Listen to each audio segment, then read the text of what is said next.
Hello everyone, it is a strategy gamer back again with another video. Today we're just going to very briefly touch on the intelligence agency.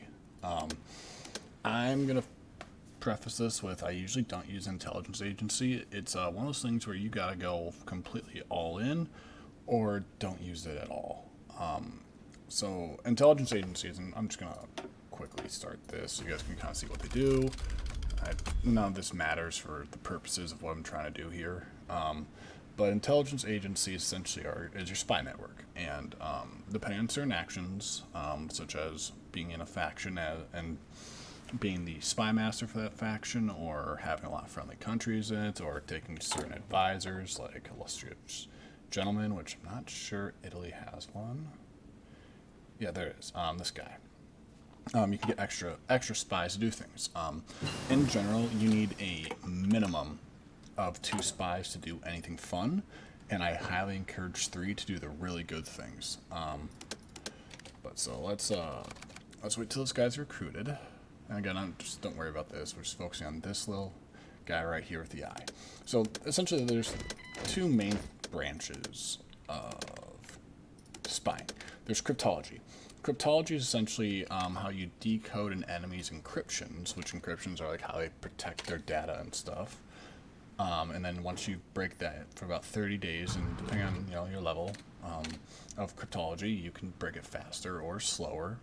And then there's ways to protect yourself and all that. But all right, let's get spy. So we're just gonna place him here in France just for a couple days, and you'll notice that this little thing is popping up. Right?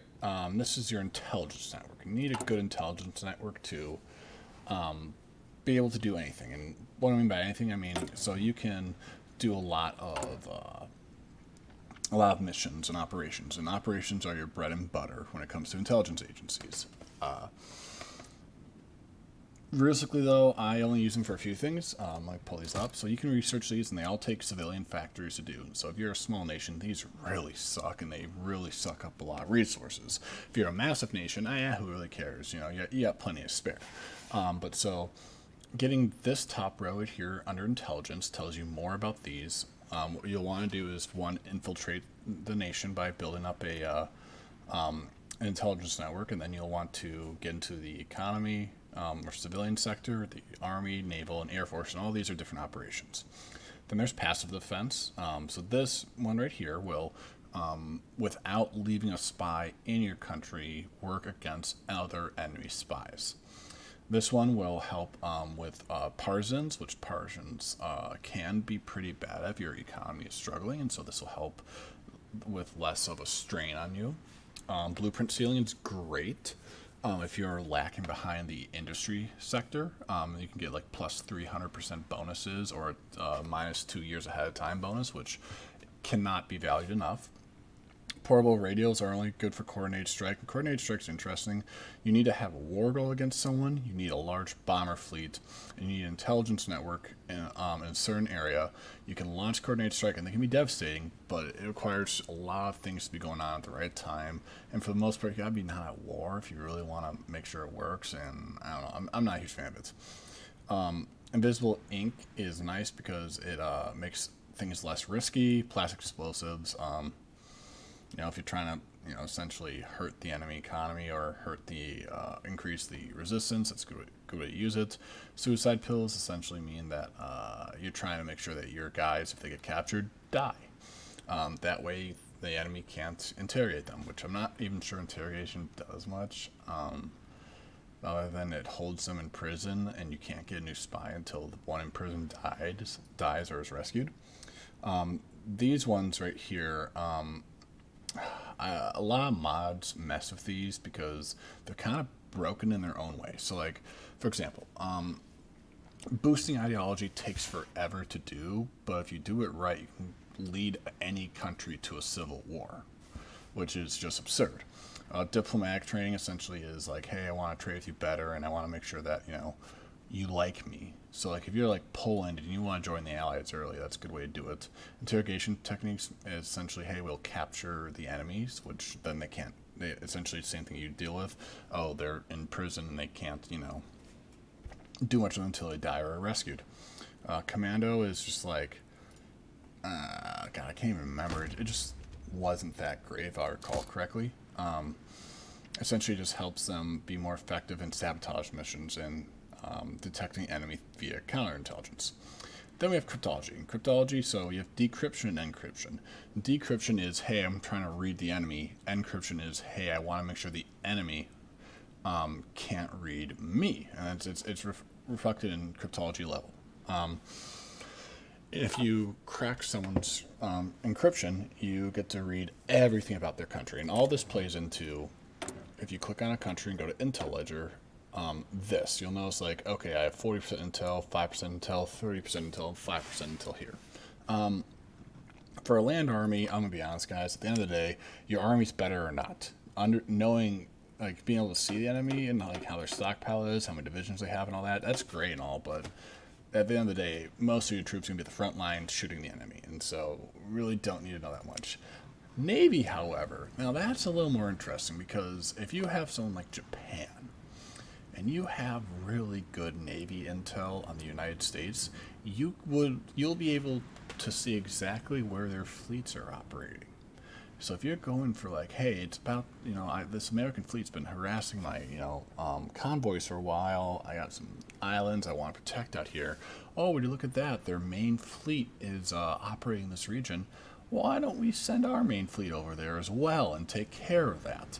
Or if you're the United Kingdom and you're struggling with the German U-boats, you want to see exactly where they are so you can avoid those regions, you can do that. And so with Navy particularly, it's pretty nice. I also like air intel a bit, and for the weirdest reason, but it's just I want to know I'm winning the air war, and winning the air war is my number of planes go up and theirs is going down. Civilians, okay. I mean, they have a pretty good guesstimation initially. In fact, you are usually told the exact amount of factors they have anyway. But then there's, estimations. At the end of the day, I mean, you look at this, and obviously the Soviets are going to have a massive starting industry, and it tells you I don't have enough intel. I need 5% more. But we can just tell they have a pretty solid industry, and they're going to keep having a solid industry for some time. France, on the other hand, could be worse, though. Could be worse. And yeah, that's kind of it. There's a few other things you can do. There's collaboration governments where essentially you lower the surrender rate of the surrender percentage of the enemy. You know how like you have to capture a certain amount of points to make an enemy capitulate. A government collaboration government, whichever one it is, essentially lowers that threshold to surrender. And I think it makes you a puppet. I barely use it, so I don't worry about it. You can infiltrate different sectors. You can plant false intelligence, which really doesn't do much. Again, a lot of these just, in my opinion, don't do that much unless you're a naval power. That's really, for me, what takes the cake. For roleplay purposes, I encourage you to figure it out on your own and play that way, but for the most part, if you're a new player and you're trying to just figure out the ins and outs of things, intelligence can be put on the back burner for a while, and then you can explore it yourself once you get comfortable with the other main mechanics of and that's just because I've never seen an intelligence agency be the make or break of a campaign succeeding or failing. Sure, they add a little bit to the campaign and they can help or hurt in some minor ways, but I've never won or lost or known someone to win or lose a campaign because they didn't optimize or they poorly used spies. And so if you're just starting out, and especially playing like a campaign with Italy, it's not the highest priority. There's a lot other things Italy needs to worry about, like resources, having a larger army, having a better industry, having allies, establishing yourself.